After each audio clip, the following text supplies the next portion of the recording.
Hello friends, आज का जो वीडियो है वो वायरस यूनिट का सेकंड पार्ट है। वायरस यूनिट का फर्स्ट पार्ट वाला वीडियो में भी मैंने आपसे वायरस के बारे में बहुत कुछ शेयर किया है। उसका लिंक मैंने डिस्क्रिप्शन में भी दिया है और ऊपर भी उसका लिंक आ जाएगा, तो आप उसे ज़रूर देखिए। फिर उसके बाद आप इस वीडियो पे आइए तो आपको अच्छे से समझ आएगा। और प्लीज़ लाइक का बटन दबाना मत भूलिए। तो चलिए आगे बढ़ते हैं। तो वायरस के बारे में आज जो हम लोग टॉपिक्स कवर करेंगे वो है उसका साइज़, उसका शेप, उसका सिमेट्री, उसका एनवेलप, उसका न्यूक्लिक एसिड और उसका टैक्सोनॉमी। मतलब उसके बारे में उसका सब कुछ हम लोग पढ़ेंगे कि वो कैसा फिज़िकली और उसका कैसा स्ट्रक्चर है, सब कुछ पढ़ेंगे हम लोग। तो वो स्टार्ट करने से पहले आप लोगों को ये तो याद होगा कि वायरस का लास्ट वीडियो में जो हम लोग एंड करे थे कि कंट्रोवर्सी लास्ट तक चलता ही रहा साइंटिस्ट के बीच में कि वायरस लिविंग है कि नॉन लिविंग है। तो लिविंग और नॉन लिविंग का ये कंट्रोवर्सी क्यों आया?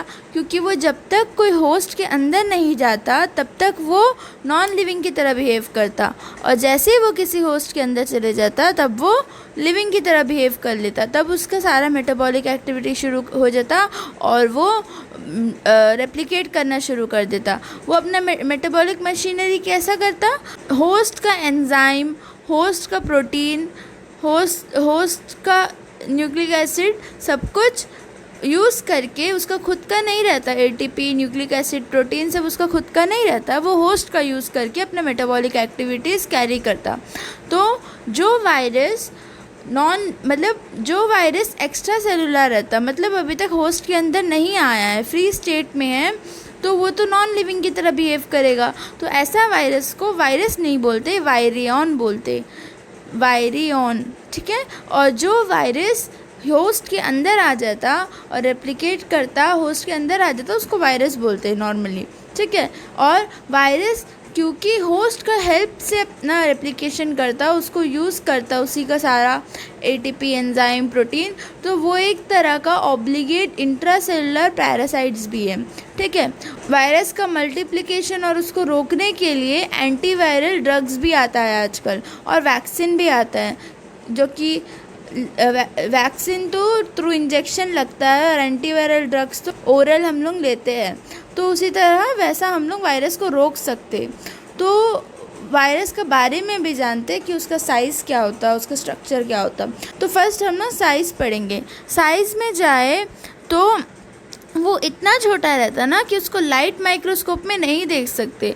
लाइट माइक्रोस्कोप का लिमिट है, मतलब मिनिमम लिमिट, जितना छोटा ऑर्गेनिज्म मतलब जितना छोटा सेल वो देख सकता, उसका लिमिट है 200 नैनोमीटर। और वायरस उससे भी छोटा है। वायरस का साइज़ 20 to 300 नैनोमीटर रहता, जो कि मतलब लाइट माइक्रोस्कोप का लिमिट से भी बहुत छोटा है ना। बहुत सारा वायरस तो 20 to 200 का अंदर ही आ जाते, तो वो लाइट माइक्रोस्कोप से नहीं दिखता, वो सिर्फ और सिर्फ इलेक्ट्रॉन माइक्रोस्कोप से दिखता। और सब में छोटा जो one of the smallest virus जो है वो पोलियो वायरस है। वो 28 नैनोमीटर का होता है। 28 नैनोमीटर मतलब बहुत छोटा होता है वो। और सम ऑफ द लार्जर वायरस क्या है? स्मॉल पॉक्स वायरस, फिर पॉक्स वायरस, मतलब स्मॉल पॉक्स वायरस भी बोलते हैं उसको। वो सारा virus one of the largest virus है, ठीक है। तो उसमें से 200 नैनोमीटर का रहता है उसका साइज़, जो कि स्मॉलेस्ट बैक्टीरिया का साइज़ है। स्मॉलेस्ट बैक्टीरिया जो माइकोप्लाज्मा है उसका साइज़ भी 200 नैनोमीटर है, और स्मॉल पॉक्स का वायरस का भी 200 नैनोमीटर है। तो सोचो वायरस कितना छोटा है, मतलब सब में बड़ा वायरस भी सब में छोटा बैक्टीरिया का इक्वल है। तो इससे हम लोग को उसका साइज़ का पता चल जाता। फिर उसके बाद आगे हम लोग देखेंगे कि स्ट्रक्चर ऑफ वायरस का जो स्ट्रक्चर है ना, वो दो चीज़ से बनता। एक तो न्यूक्लिक एसिड और दूसरा प्रोटीन। उसका दो कंपोनेंट रहता। वायरस का स्ट्रक्चर का दो कंपोनेंट रहता, एक तो न्यूक्लिक एसिड और एक प्रोटीन। न्यूक्लिक एसिड से उसका जीनोम बनता और प्रोटीन से उसका आउटर कवर बनता, उसका कैप्सिड बनता, ठीक है। फिर उसके बाद कैप्सिड और वायरल जीनोम को एक साथ बोलते हैं न्यूक्लियोकैप्सिड। न्यूक्लियोकैप्सिड। मतलब कैप्सिड और वायरल का जो जीनोम है दोनों एक साथ जब रहता है उसको क्या बोलते हैं, न्यूक्लियोकैप्सिड। ठीक है। और कैप्सिड का काम क्या है, वो हमेशा प्रोटेक्ट करता है वायरल जीनोम को, तो वो दोनों एक साथ रहता, तो इसलिए वो नाम रहा कि न्यूक्लियोकैप्सिड बोलते हैं उन लोग दोनों को एक साथ। और अभी हम लोग कैप्सिड के बारे में देखा जाए तो कैप्सिड एक प्रोटीन का कोट है जो वायरल जीनोम को प्रोटेक्ट करता है केमिकल और फिजिकल डैमेज से। ठीक है। केमिकल और फिजिकल डैमेज कैसा आएगा, जैसा कोई वैक्सीन लगाया, कोई ड्रग्स खाया, तो कुछ वैक्सीन देखो कुछ वायरस पे वर्क नहीं कर पाता, क्यों, क्योंकि उसका प्रोटेक्शन करता है कैप्सिड। और वैसा ही वैक्सीन वर्क करता है जो वो कैप्सिड को डिस्ट्रक्ट कर पाता। अगर वो कैप्सिड डिस्ट्रक्ट हो गया तो वायरस को वो ऐसे डिस्ट्रक्ट कर देगा, उसके डायरेक्ट जीनोम को अफेक्ट करेगा। वो कैप्सिड प्रोटेक्शन देता है वो वायरस को, और वो ये भी हेल्प करता कैप्सिड कि वायरस आराम से होस्ट का अंदर घुस जाए। वो होस्ट के अंदर उसका एंट्री के लिए भी कैप्सिड हेल्प करता। फिर उसके बाद जो होस्ट के अंदर जाने के बाद वायरल जीनोम का रेप्लिकेशन के टाइम जो पैकेजिंग होता, जो असेंबली होता, उसमें भी क्या हेल्प करता, कैप्सिड हेल्प करता। ठीक है। फिर उसके बाद वो एक इम्यून रिस्पॉन्स भी करता जो कि एक एंटीजन की तरह काम करता। मतलब अगर कोई सोचो एंटीबॉडी लगाया, वायरल कोई डिजीज़ के लिए एंटीबॉडी लगाया, तो वो क्या करेगा, अपना एंटीजन क्रिएट करके उसका खिलाफ अपना अलग एक वर्जन बना देगा। जैसा कि कोरोना वायरस का फेज़ 1 फेज़ 2 आया, वो क्यों आया, क्योंकि वो एंटीजन बनाया अपना और वो ट्रांसफॉर्म हो गया वो वायरस। ठीक है। और कैप्सिड क्या से बना है, वो स्ट्रक्चरल प्रोटीन से बना है। कैप्सिड क्या से बना है, प्रोटीन से बना है। तो प्रोटीन का जो स्ट्रक्चरल सब यूनिट्स है उसको क्या बोलते हैं, प्रोटोमर्स। फिर उसके बाद प्रोटीन मॉलिक्यूल जो है वो रिपीटेटिवली अरेंज्ड है, एक के बाद एक, ताकि वो वायरस का स्ट्रक्चर बना सके। तो वो जो अरेंजमेंट है उसमें या तो एक ही तरह का प्रोटोमर्स रहता या तो डिफरेंट टाइप्स ऑफ प्रोटोमर्स मिलके वो अरेंजमेंट बनाता। तो वो जो डिफरेंट टाइप्स ऑफ प्रोटोमर्स मिलता ना उसको क्या बोलते, कैप्सोमर्स। अलग अलग तरह का मतलब कैप्सोमर्स का वजह से वायरस का 3 टाइप्स ऑफ सिमेट्री है। ठीक है। फर्स्ट सिमेट्री हेलिकल सिमेट्री, दूसरा आइसोहेड्रल सिमेट्री या फिर क्यूबिकल सिमेट्री, और तीसरा कॉम्प्लेक्स सिमेट्री। हेलिकल सिमेट्री क्या है, जो हेलिक्स का शेप में रहता है, जिसमें न्यूक्लिक एसिड मतलब डीएनए और आरएनए या फिर जीनोम भी बोल सकते हैं, और कैप्सोमर्स एक साथ एक हेलिक्स का तरह वाइंड रहता। जैसे कि ये स्ट्रक्चर आता है देखो, उसका एग्जाम्पल, हेलिकल स्ट्रक्चर का एग्जाम्पल है टोबैको मोज़ाइक वायरस। और वो जो उसमें वो स्ट्रक्चर मेनली कैसा रहता कि प्रोटीन डिस्क का तरह अरेंज रहता, सर्कुलर डिस्क का तरह अरेंज रहता, जिसमें बीच में हॉलो रहता और बीच में जीनोम रहता जिसका प्रोटेक्शन करता वो साइड का कैप्सोमर्स। और इसका एग्जाम्पल क्या है हेलिकल स्ट्रक्चर का, tobacco mosaic virus, influenza virus, ये सब इसके एग्जाम्पल है। फिर नेक्स्ट है क्यूबिकल स्ट्रक्चर या आइकोसाहेड्रल स्ट्रक्चर।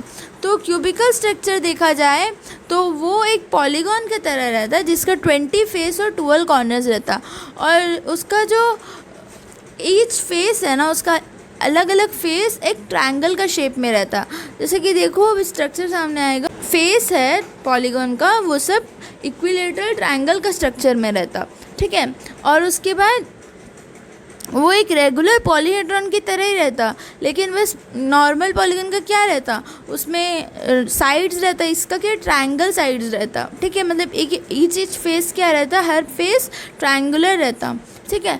फिर उसके बाद ये जो स्ट्रक्चर है, सिमेट्री है, क्यूबिकल सिमेट्री, वो 5 और 6 प्रोटोमर्स बन के उसका 5 और 6 प्रोटोमर्स मिल के उसका कैप्सोमर्स बनता। ठीक है। ये जो आइकोसाहेड्रल सिमेट्री है उसका कैप्सोमर्स 5 और 6 प्रोटोमर्स मिल के बनता। उसका जो जेनेटिक मटेरियल है वो ये फुल जो कैप्सोमर्स का अंदर एनक्लोज रहता, मतलब दिखता नहीं, वो अंदर ही रहता।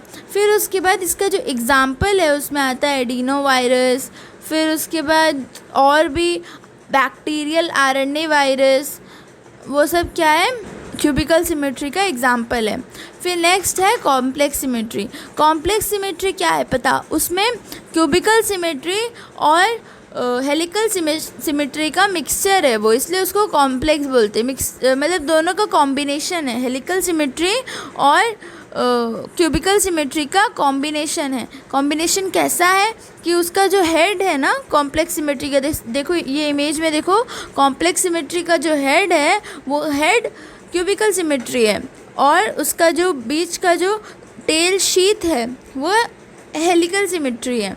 तो वैसा इसका स्ट्रक्चर एक कॉम्बिनेशन है जिसका वजह से उसको कॉम्प्लेक्स सिमेट्री बोलते हैं। और इसका देखो नीचे में एक टेल फाइबर का तरह भी स्ट्रक्चर होगा, वो उसको ग्रिप करने में वो सब में हेल्प करता, ठीक है। और लार्जेस्ट जो वायरस है उसका नाम पॉक्स वायरस है, और वो भी कॉम्प्लेक्स स्ट्रक्चर का होता, ठीक है। और कॉम्प्लेक्स स्ट्रक्चर का एग्जांपल देखा जाए तो जो भी बैक्टीरियोफेजेस रहता वो सब कॉम्प्लेक्स स्ट्रक्चर में आता, और पॉक्स वायरस भी कॉम्प्लेक्स स्ट्रक्चर में आता। तो अभी हम लोग उसका सिमेट्री पढ़ लिए, तो अभी उसका एनवेलप के बारे में पढ़ते हैं कि एनवेलप जो है ना वो एक आउटर मेम्ब्रेन का लेयर है। वो लेयर न्यूक्लियोकैप्सिड को सराउंड करता। जो वायरस में ये एनवेलप होता उसको एनवेलप्ड वायरस बोलते हैं, और जो वायरस में एनवेलप नहीं होता उसको नॉन एनवेलप वायरस बोलते हैं।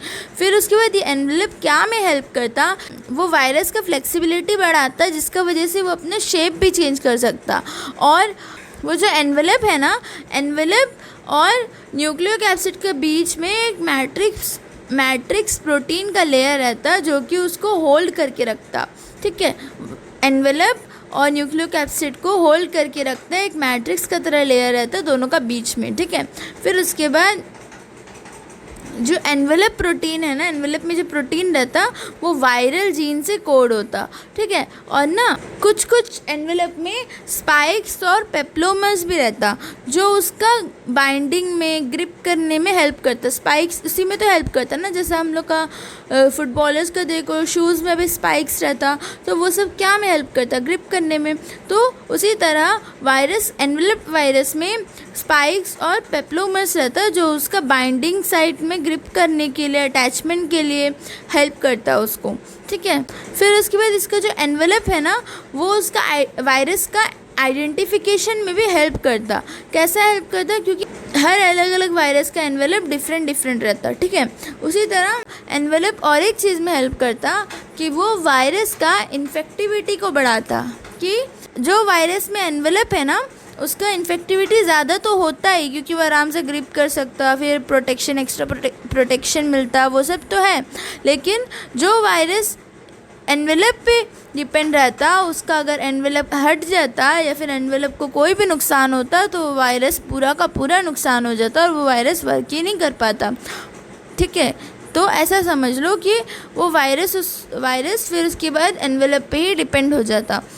फिर नेक्स्ट है कि उसका एनवेलप का वजह से फिर वायरस का 5 स्ट्रक्चरल फॉर्म्स हो गया। एक है नेकेड आइकोसाहेड्रल, फिर नेक्स्ट है नेकेड हेलिकल, फिर एनवेलप्ड आइकोसाहेड्रल, एनवेलप्ड हेलिकल, फिर कॉम्प्लेक्स वायरस। बाकी दो में तो नेकेड और एनवेलप में डिवाइड हुआ है, लेकिन कॉम्प्लेक्स में नेकेड और एनवेलप नहीं है, ठीक है। फिर उसके बाद वायरस का न्यूक्लिक एसिड के बारे में पढ़ेंगे। वायरस का न्यूक्लिक एसिड या फिर उसका जीनोम एक ही टाइप का होता, या तो वो डीएनए होता या तो वो आरएनए होता। मतलब या तो वो डीएनए वायरस होता या तो आरएनए वायरस होता, ठीक है। मतलब या तो वो डीएनए वायरस होता या तो आरएनए वायरस होता। और ज़्यादातर डीएनए वायरस जो है वो डबल स्टैंडर्ड डीएनए रहता है उसके पास, और ज़्यादातर आरएनए वायरस के पास सिंगल स्टैंडर्ड आरएनए रहता। फिर उसके बाद नेक्स्ट हम लोग पढ़ेंगे कि classification of virus basis on the basis of nucleic acid. मतलब न्यूक्लिक एसिड का बेसिस में उसका क्लासिफिकेशन। न्यूक्लिक एसिड मतलब डीएनए आरएनए किस टाइप ऑफ, क्या टाइप का डीएनए आरएनए है, उसके हिसाब से भी उसका 7 क्लासिफिकेशन है। फर्स्ट क्लास क्या है कि जो वायरस में डबल स्टैंडर्ड डीएनए रहता है वो फर्स्ट क्लास में आता। तो उसका एग्जाम्पल है adeno virus, herpes virus, pox virus, वो सब क्लास 1 में आता क्योंकि उसमें डबल स्टैंडर्ड डीएनए रहता। फिर क्लास 2 में वैसा वायरस रहता जिसमें सिंगल स्टैंडर्ड डीएनए रहता। उसका एग्जाम्पल क्या है, पार्वो वायरस, वो सब क्लास 2 में आता।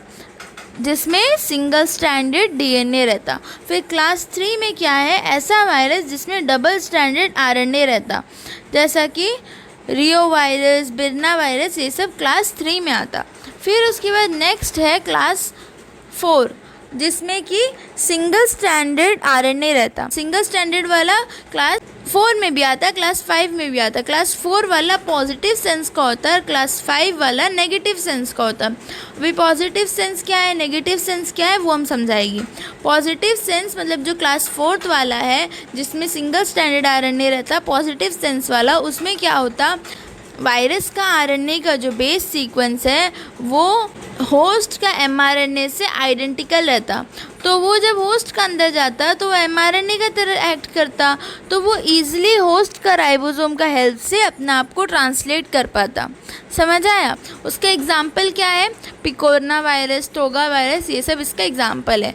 फिर नेक्स्ट है single stranded RNA negative sense का। नेगेटिव सेंस का मतलब ये जो वायरस है उसका जो बेस सीक्वेंस है ना, वो होस्ट का एमआरएनए का कॉम्प्लीमेंट्री रहता।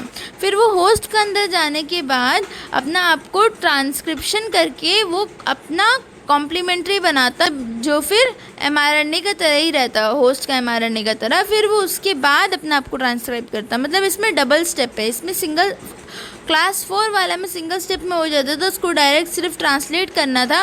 लेकिन क्लास 5 में उसको पहले अपना आप को ट्रांसक्रिप्शन करके चेंज करना पड़ता था, फिर उसके बाद उसको ट्रांसक्राइब करना।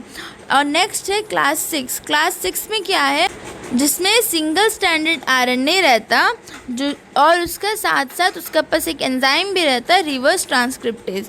रिवर्स ट्रांसक्रिप्टेज क्या करता, सिंगल स्ट्रैंडेड आरएनए को रिवर्स ट्रांसक्राइब करके डीएनए बना देता।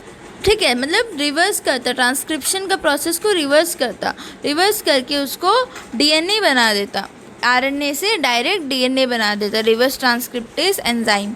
फिर नेक्स्ट हम लोग का जो क्लास है वो है double stranded DNA. Double stranded DNA virus क्या करता, पहले अपना आप को सिंगल स्ट्रैंडेड आरएनए में कन्वर्ट करता, फिर उसके बाद रिवर्स ट्रांसक्रिप्शन करके अपना आप को अपना रेप्लिकेशन करता। ठीक है, अब नेक्स्ट हम लोग पढ़ेंगे वायरल एंजाइम और उसका कुछ कंटेंट के बारे में। तो वायरल एंजाइम के बारे में देखा जाए तो फर्स्ट जो वायरल एंजाइम था वो था न्यूराएमिनिडेज, NA, वो फर्स्ट वायरल एंजाइम था। और न्यूराएमिनिडेज का क्या में हेल्प होता, वो क्या करता, वो वायरस का हेल्प करता। मतलब जैसा अब सोचो वायरस है, वो होस्ट के अंदर है, वो अपना रेप्लिकेशन कर लिया, करने के बाद उसको भी स्प्रेड करना है, दूसरा अलग अलग सेल को भी इन्फेक्ट करना है। तो स्प्रेड करने के लिए वो जो होस्ट सेल को क्लीवेज करके, मतलब काट के उसका बाहर वायरस को भेजने का काम किसका है, neuraminidase. Neuraminidase cleaves the sialic acid group from the glycoprotein of the host cell surface. Host cell का सरफेस में जो ग्लाइकोप्रोटीन रहता है उसका सिलिक एसिड को क्लीव करके वायरस को रिलीज़ करता। ठीक है, जो भी रेप्लिकेट होने के बाद जो प्रोजेनी वायरस होता है उसको रिलीज़ करता सराउंडिंग सेल्स को अफेक्ट करने के लिए, फिर वो और भी सेल्स को अफेक्ट करता। ठीक है, तो और एक कंटेंट है वायरस का, वो है हेमाग्लूटिनिन। हेमाग्लूटिनिन हेल्प करता वायरस को। अभी सोचो न्यूराएमिनिडेज का हेल्प से वायरस रिलीज़ हो गया, तो हेमाग्लूटिनिन क्या करता, वायरस को हेल्प करता कि वो अदर सेल का साथ, जो और सेल है उसका साथ बाइंड कर सके। ठीक है, फिर उसके बाद और एक इम्पॉर्टेंट वायरल एंजाइम है, वो है वायरल ट्रांसक्रिप्टेज।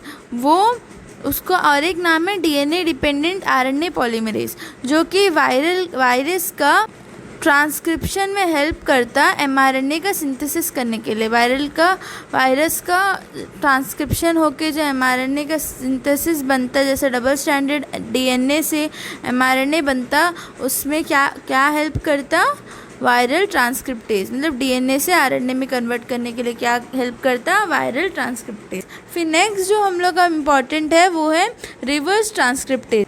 रिवर्स ट्रांसक्रिप्टेज के बारे में हम लोग क्लास 6 और क्लास 7 वाला वायरस में पढ़े हैं कि वो वायरल आरएनए को रिवर्स ट्रांसक्रिप्शन करके उसको वायरल डीएनए में कन्वर्ट कर देता, तो उसका भी बहुत एक इम्पॉर्टेंट रोल है। फिर उसके बाद और एक एंजाइम है रेप्लिकेस, जो कि आरएनए डिपेंडेंट आरएनए पॉलीमरेज भी बोला जाता है, जो क्लास 5 वाला वायरस को हेल्प करता है, जो कि नेगेटिव सेंस वायरस है। तो उसको तो अपना कॉम्प्लीमेंट्री बनाना पड़ता है, कॉम्प्लीमेंट्री बनाने के लिए रेप्लिकेस हेल्प करता है, रेप्लिकेस एंजाइम हेल्प करता। फिर उसके बाद नेक्स्ट जो टॉपिक है वो है वायरल टैक्सोनॉमी। वायरल टैक्सोनॉमी में देखा जाए तो उसका एक कमिटी है जिसको बोलते हैं international committee for taxonomy of virus. Taxonomy क्या होता, उसका नेमिंग को बोलते हैं कि उसका नाम कैसा, मतलब नेमिंग कैसा होता। जनरल टैक्सोनॉमी में क्या होता, क्या क्या आता, kingdom, phylum, class, order, family, genus, species. तो वायरस का जो फैमिली का नेम है उसका एंड में वायरिडे लगता, ठीक है, और उसका सब फैमिली का नेम का एंड में वायरिने लगता। ये दो चीज़ याद रखना। जीनस या तो स्पीशीज़ का नाम में हमेशा वायरस रहता, जैसा कि पॉक्स वायरस जो है ना, उसका नाम देखो, उसका फैमिली का नाम है पॉक्स वायरिडे, उसका सब फैमिली का नाम है कॉर्डोपॉक्स वायरिने, और उसका जीनस का नाम है ऑर्थोपॉक्स वायरस। तो देखो, पॉक्स वायरस का फैमिली का नाम क्या है, पॉक्स वायरिडे, सब फैमिली का नाम क्या है, कॉर्डोपॉक्स वायरिने, और जीनस का नाम क्या है, ऑर्थोपॉक्स वायरस। तो ये क्या है, पॉक्स, और उसका स्पीशीज़ क्या है, पॉक्स वायरस। तो उस स्पीशीज़ में बहुत सारा फिर पॉक्स वायरस आ जाता है, जैसा काउ पॉक्स, फिर वैक्सीनिया, फिर वेरियोला जो कि कॉज करता स्मॉल पॉक्स, उसी तरह उसका अंडर आता फिर, ठीक है। फैमिली का नाम क्या है, पॉक्स वायरिडे, वो फैमिली का नाम, वो वायरस का फैमिली का नाम पॉक्स वायरिडे है। तो ऐसा उसका नेमिंग होता है, ये याद रखना, ठीक है।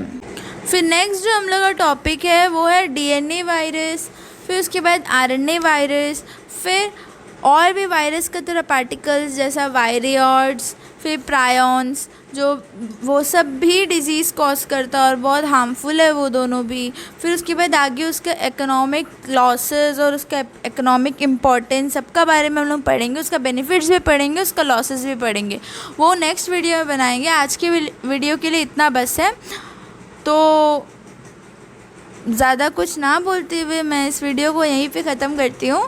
और नेक्स्ट जो पार्ट होगा इस वीडियो का, उसमें मैं ये सब शेयर कर दूँगी आपसे, और कोरोना वायरस की भी डिटेल में मैं आपके लिए एक वीडियो बनाऊँगी जिसमें मैं पूरा डिटेल दूँगी आपको कोरोना वायरस का। तो प्लीज़ ये सब डिटेल्स के लिए मेरे साथ बने रहिए, मैं ऐसे ही आपके साथ अच्छी वीडियो शेयर करने की पूरी कोशिश करूँगी। प्लीज़ मेरे चैनल को सब्सक्राइब करिए। Thank you.